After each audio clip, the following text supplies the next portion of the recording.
সে তোমার প্রশংসায় পঞ্চমুখ। এই কথাটিকে তোমরা ইংরেজিতে কিভাবে বলবে? তো আজকের ক্লাসে সর্বপ্রথম একটি ইডিয়মের ব্যবহার তোমাদের শিখিয়ে দিব, যেই ইডিয়মটাকে ব্যবহার করে তোমরা এই সেন্টেন্সটিকে বলতে পারবে, সেই সঙ্গে সিমিলার আরও অনেক সেন্টেন্স বলতে পারবে। তো আজকের ক্লাসে এইরকম আরও অনেক সেন্টেন্স রয়েছে। তো মনোযোগ সহকারে ক্লাসটি প্রথম থেকে শেষ পর্যন্ত দেখলে পরে আজকের এই ক্লাস থেকে তোমরা অনেক কিছুই শিখতে পারবে আশা করি। তো সর্বপ্রথম যেই সেন্টেন্সটির কথা বললাম, সে তোমার প্রশংসায় পঞ্চমুখ, মানে তোমার খুব প্রশংসা করে। তো এই সেন্টেন্সটাকে আমরা কিভাবে বলবো? তো সে করে, হি অর শি, শুরুতে আমরা সাবজেক্ট হিসেবে নিয়ে আসব।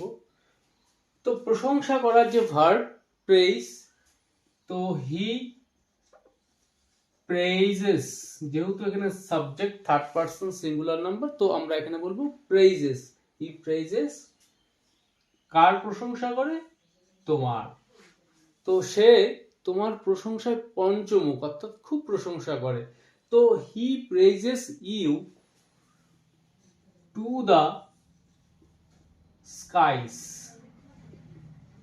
তো এখানে স্কাই যে নাউনটি রয়েছে, SKY, তার প্লুরাল ফর্মটা এখানে ইউজ হয়।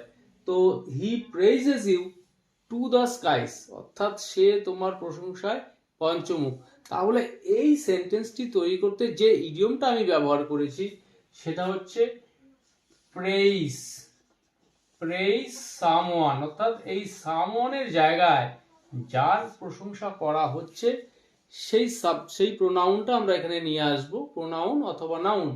তো praise someone to the skies, praise someone to the skies, এই ইডিয়মটাকে ব্যবহার করে তোমরা বিভিন্ন টেন্সের সেন্টেন্সগুলো তৈরি করতে পারবে।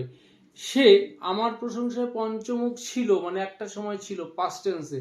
তো সেক্ষেত্রে আমরা সেন্টেন্সটাকে বলবো হি প্রেইজের জায়গায় জাস্ট আমরা এখানে সেকেন্ড ফর্ম নিয়ে আসবো, প্রেইজড। কার প্রশংসায়? আমার। তো ইউ এর জায়গায় এখানে বলবো me. He প্রেইজড me to the skies, অর্থাৎ সে আমার প্রশংসায় পঞ্চমুখ ছিল, মানে একটা সময় ছিল, এখন নয়। তাহলে এই ইডিয়মটাকে ব্যবহার করে তোমরা বিভিন্ন টেন্সের সেন্টেন্সগুলো তৈরি করার চেষ্টা করবে।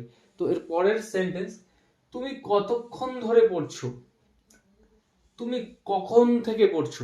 এখানে পাশাপাশি দুটো সেন্টেন্স আমি লিখেছি, তুমি কখন থেকে পড়ছো, কতক্ষণ ধরে পড়ছো। অর্থাৎ এই যে দুটি সেন্টেন্স দুটির মধ্যে একটু ব্যবধান রয়েছে, পার্থক্য রয়েছে। একটা কখন থেকে, অর্থাৎ শুরুটা জানতে চাচ্ছে, আর কতক্ষণ ধরে, অর্থাৎ কতটা সময় ধরে। তো এই সেন্টেন্স দুটোকে আমরা ইংরেজিতে কিভাবে বলবো? দুটো সেন্টেন্সেই প্রেজেন্ট পারফেক্ট কন্টিনিউয়াস টেন্সের মধ্যে রয়েছে। তো তুমি কতক্ষণ ধরে পড়ছো, তো আমরা শুরুতে নিয়ে আসব ফর হাউ লং, অর্থাৎ এখানে আমি টাইম জানতে যাচ্ছি, 1 ঘন্টা, 2 ঘন্টা, মিনিট, কিছু একটা। তো for how long have you been study,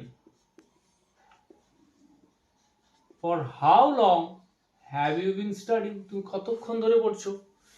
পরের সেন্টেন্স, তুমি কখন থেকে পড়ছো, মানে শুরুটা কখন করছো, সকালে, বিকেলে, কখন, বা নির্দিষ্ট একটা সময়ে, সকাল 9টায়, 10টায়, শুরুটা কখন করেছো।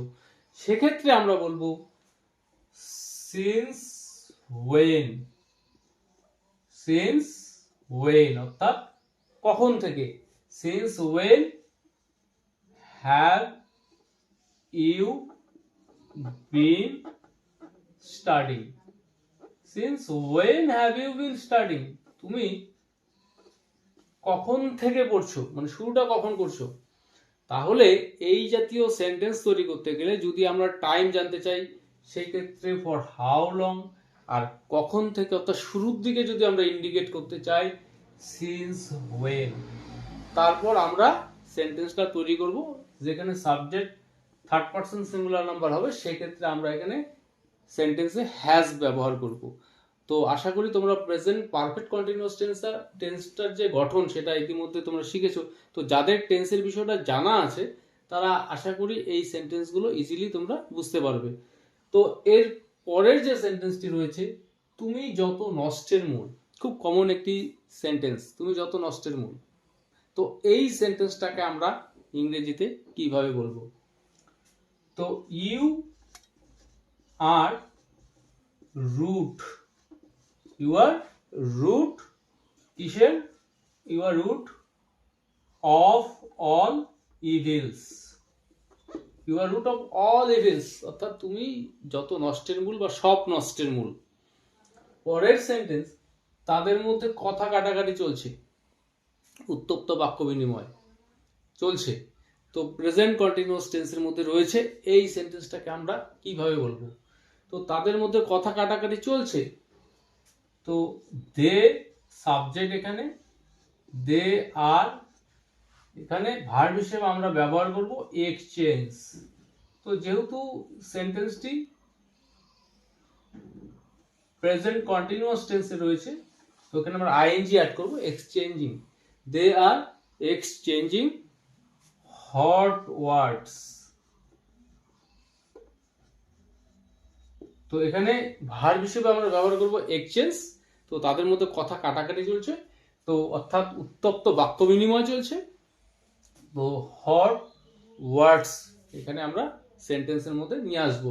পরের সেন্টেন্স, তাদের মধ্যে কথা কাটাকাটি হয়েছিল, যদি সেন্টেন্সটাকে আমরা পাস্ট টেন্সে বলতে চাই, তো সেক্ষেত্রে দে, এখানে যে মূল ভার্ব সেটা হচ্ছে এক্সচেঞ্জ।